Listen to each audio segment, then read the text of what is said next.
Hello, and welcome to the Professor Podcast with Ruth and Claire. Each episode, we talk about a particular topic in the life of a professor. We are tenure-track faculty members in the sciences, working at a primarily undergraduate university in California. The purpose of our podcast is reflection, so we bring something we think is working and something we're working on to discuss. Welcome to the Professor Podcast with Ruth and Claire. I'm Ruth. And I'm Claire. And today we're talking about belonging. But first, Ruth, how was your week? My week, it was good. I'm definitely recuperating a bit, but I think, for all of my intentions on here that I was really going to take a break and I was really not going to work. And I think I was just like not actually walking the walk, if you know what I mean. So I kind of keep showing up to the time when I'm supposed to do work and not doing anything. And I think I'm trying now to move away from just beating myself with a stick about that and saying I should be doing work and being like, maybe I need a bit more of a break. That is such an interesting thing. It's so often the case where this happens to me, and I can't remember, maybe we already talked about this on the podcast, but, like you accidentally take a whole day off, and then you're like, oh, I guess that was my break. But no, it wasn't, because you were planning on working the whole time and never really relaxed. Totally. So anyway, yeah, my productivity is down. Mm-hmm. You know when you have once in a while you'll have whoa, in that 30 minutes I got so much done. I should do that every day, and then it just doesn't. Yeah. And I want it to be a math equation, like me plus couch plus laptop equals productivity, and it's not. It doesn't work that way. Or else there's other variables I'm leaving out. Yeah, so. Those might be some good ones, but there might be some more. Yeah, there might be a little more to it than that. How was your week? My week was good. One thing I wanted to bring up was we kind of did a spontaneous major cleaning of the bedroom, which was wild. It was kind of like, I don't know, maybe Ralph had it more planned out from the beginning, but from my perspective, we were like, let's clean the carpets. Because I don't know if you have this problem, but we're in a really humid spot, and periodically the carpets just get kind of gross. So we were like, let's clean the carpets. And then we were like, well, it'd be best if we just got the bed out of here so that we could clean under the bed. And so we moved the bed, and then we moved everything. And before we knew it, it was like we were moving into this empty, clean room. So anyway, step by step, we did this whole massive thing. And now whenever I go in the bedroom, I'm like, wow, it's so nice and clean in here. And I'm thinking about doing other rooms, but I probably won't. But anyway, it was it was cool to just kind of go step by step, get the idea, and then immediately start working on it, as opposed to putting it on a list that just kind of stares at you, I know, but my trouble too, though, is sometimes that happens to me, but then after I've taken everything out, I'm like, I really regret this. That's true. It's so much this kind of got away from me, and now I don't have anywhere to sleep tonight. So I know. Yeah. Totally. There was a moment where I was like, we should clean the living room too, and I'm really glad that we just finished the one job before starting the next one. Yeah. But then it's so worth it when you do it. And I kind of really find at the moment, the kind of, I don't know what you call it, just attending to things every week. Uh-huh. And it's just not enough at the moment. Our house is just chaotic at the moment. So yeah, I need to take a leaf out of your book. Yeah. Yep.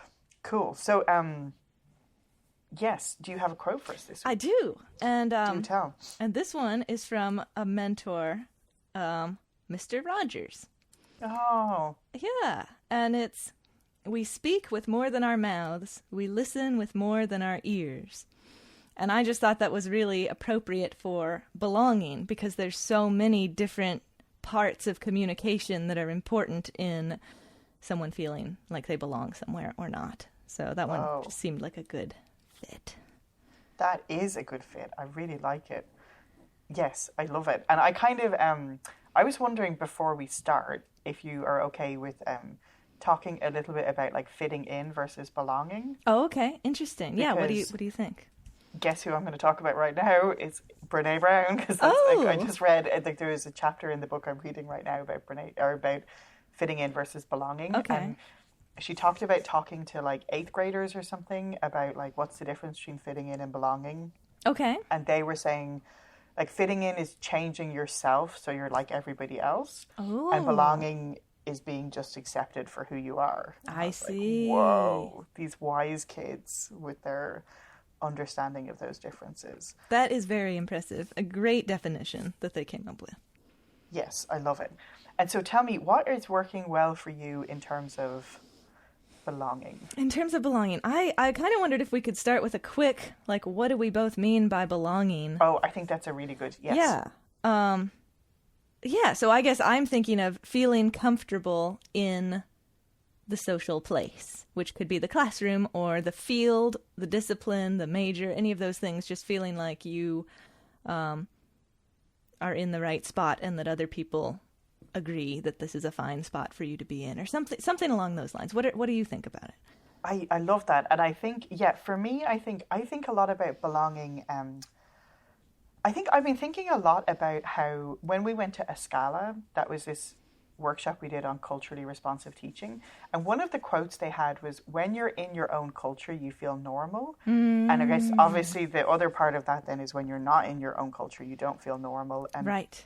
I think for so long in physics in particular, well, I guess my experience is particularly physics, there's this illusion that there is no culture in physics, or it's a neutral culture, which of course is a white male culture, you know, and it's just, but to the people who are in it are like, but there isn't any culture. Sure. It's that just makes normal. Sense. And then I think that can have huge implications for people who don't feel comfortable. And it's always this kind of strain being in it. Totally.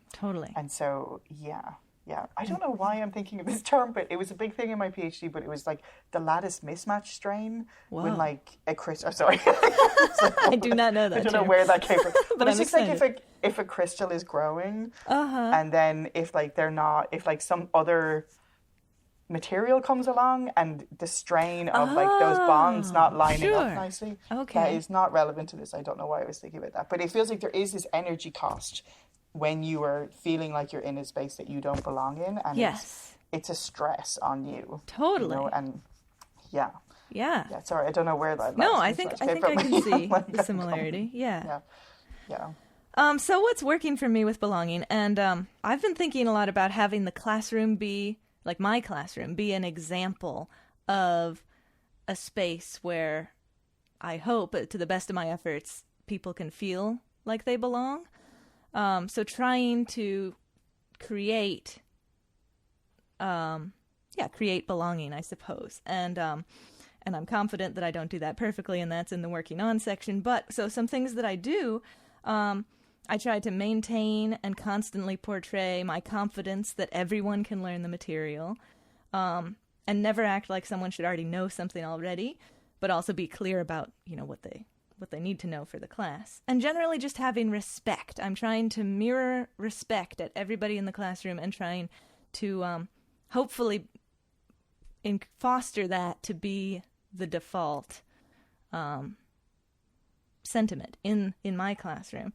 And so my goals from that are hopefully, like, maybe two kind of goals from that. Hopefully the students will feel that they belong in my classroom, and maybe being able to take that belonging to other classrooms or other parts of the field or that kind of thing. Just if they do feel like they belong in one place in the field, hopefully they can feel more comfortable belonging elsewhere. And also, I hope that by being in a zone that fosters and encourages belonging, everyone might be able to help reproduce that elsewhere and kind of make it be a broader thing. So, yeah, again, it's more like providing an example of a place where, to the best of my ability, everyone can belong. See, I think that's really powerful, because I think sometimes I get really overwhelmed with maybe like, and I think we're talking about two different disciplines, and you in chemistry have very different demographics, and you have been more successful in terms of, you know, including people, and physics is kind of terrible at it. So I sometimes, like, when I look at the whole of physics, it's like, wow, like it's so overwhelming. But then when it's like, what space do you have influence in? And the space you have influence in is your classroom, and you can foster that. And I think, you know, I know you're saying the things that you're doing, but I think there's so many other things that you've described that do that. Like even, you know, like when you do surveys, mid-semester surveys with students, or when you ask them to share bits about themselves, like all of those things are like, I am listening to you. I am not running this class as like a dictatorship. Sure. And even like, because there is genuinely, and I hear about it even now, people go into classes where on the syllabus it says like you're either I'm using chemistry and I've never heard of it in our chemistry department, but either you're a chemistry person or you're not, or either you know how to do math or you're not, and there's only so much I can teach you, and like that kind of nonsense is immediately the opposite of belonging.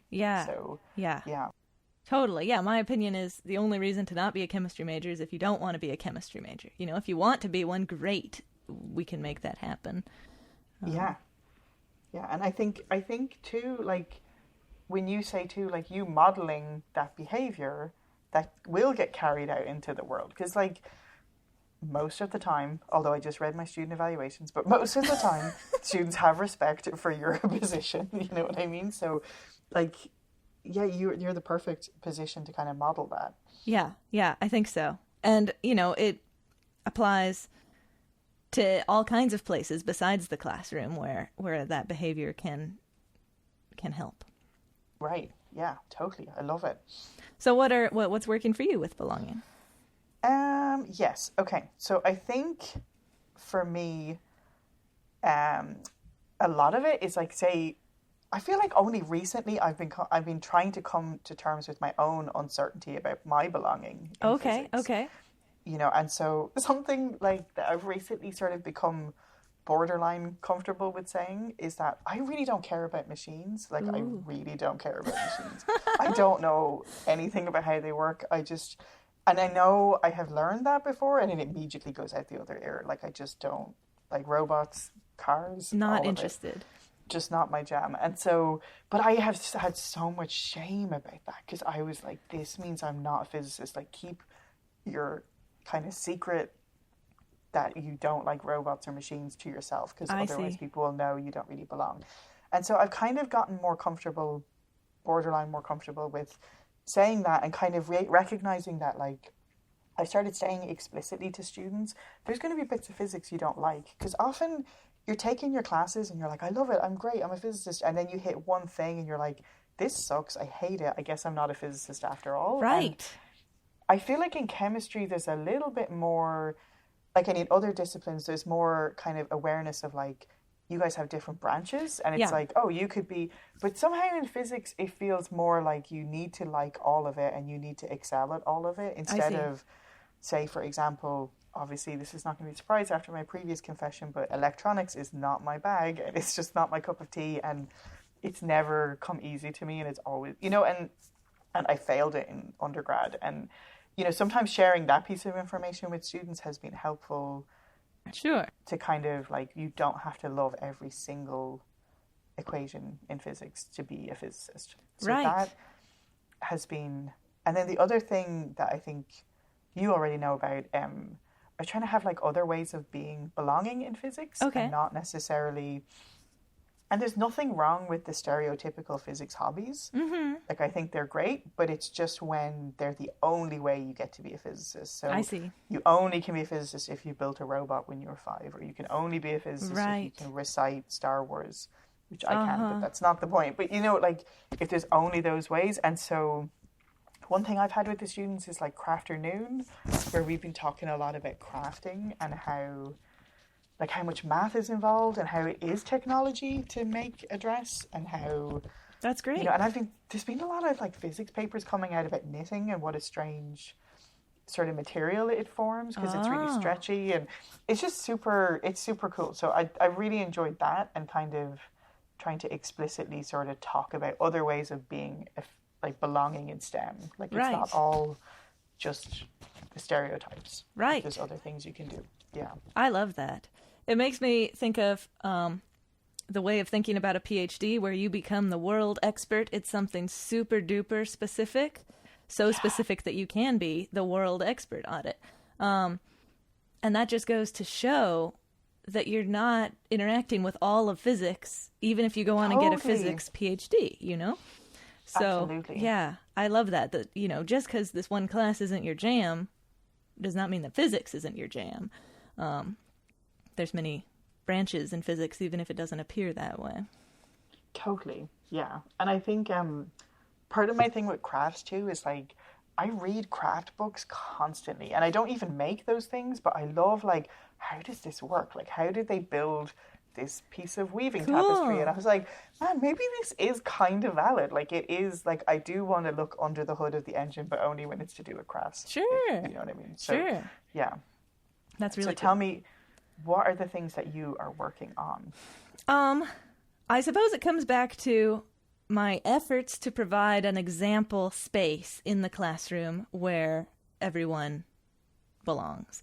And of course, there are limits of my understanding of what people need to feel like they belong. And everyone is in a different place, and different things might help or hamper their sense of belonging. And so just always being on the lookout for a new thing to realize, oh, this accidentally pushed somebody away. Let me try to incorporate that into my teaching philosophy.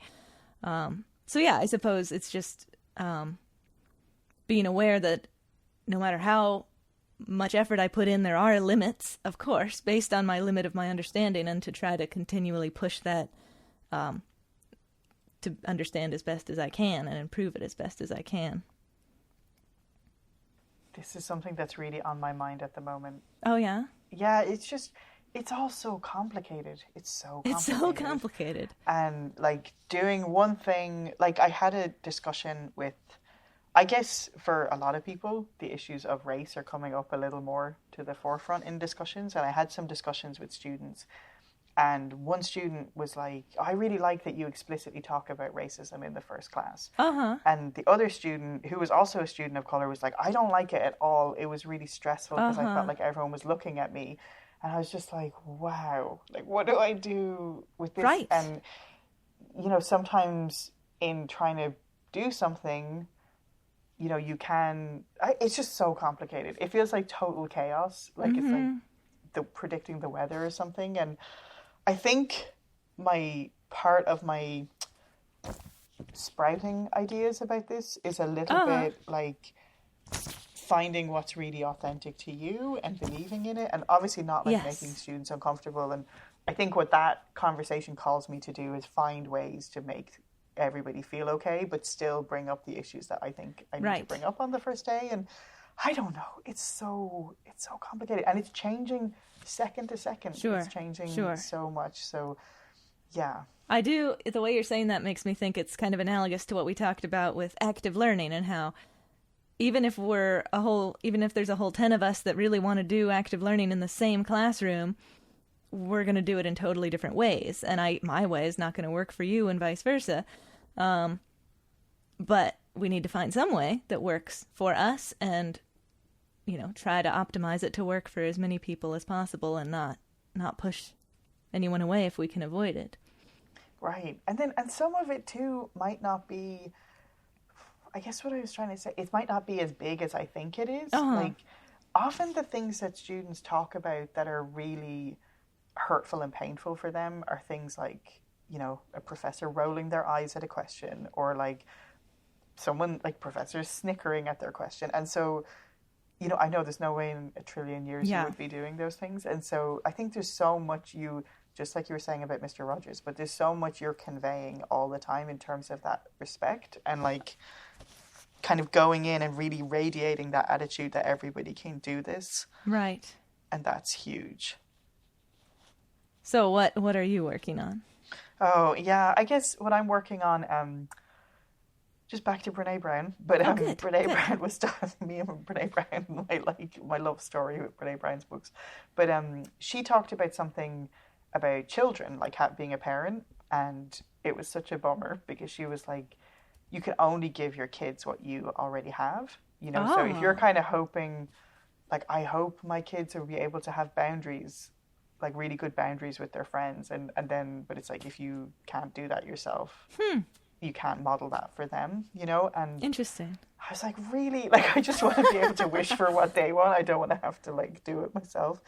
But then for me, I think the thing I'm working on is that still feeling like my own uncertainty about being a physicist. Yes. And that makes me feel like, when I was just saying, like, you have to be authentic, and am I standing up there and it's clearly like, I'm like, everyone belongs, but we don't really, or like, I don't know how deeply authentic I am if I'm not super believing it myself. Interesting. So your work towards feeling more belonging yourself in physics we expect will help your students as well. I'm sure that it will. You will be an example, of, look, here is this person who feels like she belongs in physics, and so I can probably belong too. I love that. Right, and like it's so, and I wonder, is there aspects of it that's fake it till you make it kind of thing? Because like with, say like something I do want to do is, I don't think everybody should have to have kids, just to be clear, but if people want to have kids, and there's not always, when I was in college and especially grad school, there wasn't a lot of models of people getting to have a family and have a career. Sure, yes. And so I kind of want to explicitly sort of chat about the fact that I'm a mom, or like, right, that makes sense. That sort of stuff. But then I feel really insecure about it sometimes too. And it's like, am I kind of talking them out of taking me seriously because I'm like this jolly mom? And, so it's, I don't know, even the times when I'm kind of consciously trying to do something, I still feel the pressures of like, but you don't want to be kind of singling yourself out as this weirdo, sure. The person who shouldn't really be there because, I don't know. I'm not totally sure what I'm saying, but it's sort of, I need to, but, I guess what I'm saying is kind of fake it till you make it. So through doing that, then more and more I'm convincing myself that that's an okay thing to do. Yes. And we should get to like bring ourselves to our work. Yes. I love it. Yeah. And one aspect of what you're talking about, so yeah, you want to share these aspects of your life with your students so that they can see that you can be in physics, be a professor, and also have these other aspects of your life. That makes sense. And I do think that makes sense that the more that you do it, the more you'll have normal ways of doing it, and the more you'll be comfortable with their responses, and then the more comfortable you'll be bringing it up. So I imagine it's just going to get better and easier and more helpful the more you do it.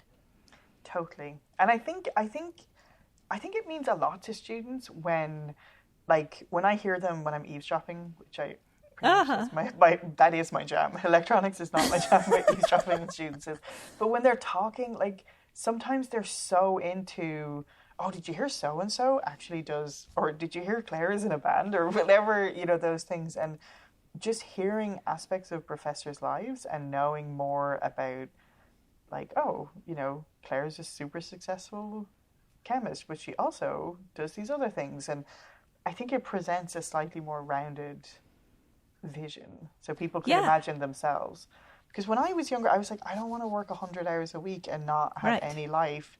But the more you see people actually getting to have a life and be a professor, then you're like, maybe that is my jam. Yeah.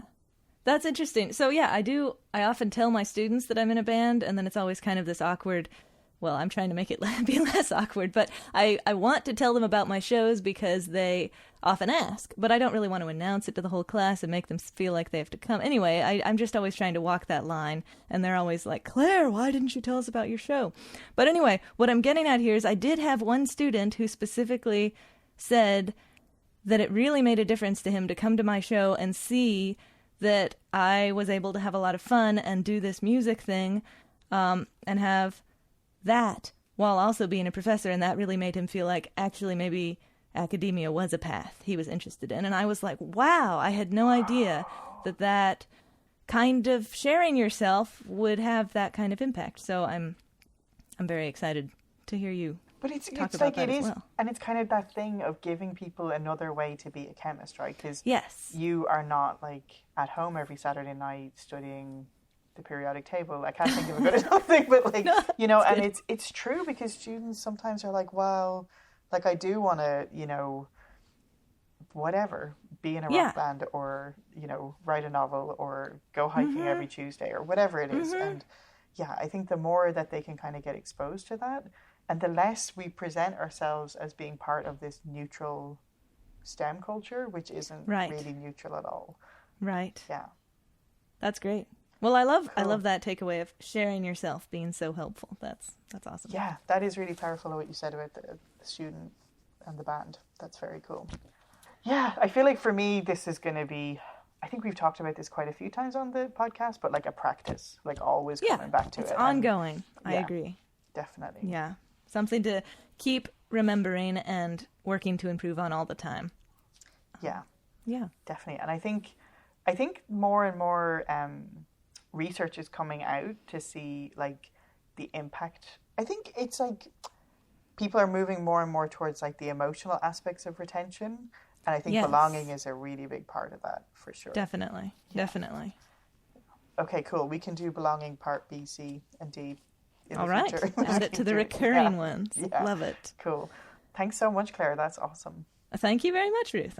I'm very glad we chatted about that. Thanks so much for joining us on the Professor Podcast with Ruth and Claire. We're delighted to have you as a listener, and we would love to hear from you. And if you want to email us, our address is contactprofessorpodcast@gmail.com. We'd love to hear any of your suggestions for future shows or professor quotes that you might want to share with us, or even just things that have come up for you when you were listening to previous episodes. And if you've been enjoying the podcast, we would love if you would spread the word. So the best way to spread word is by telling people you know if you think they should listen to it, or you can leave us a review wherever you listen to your podcasts. Thanks so much for joining us, and we'll see you next time.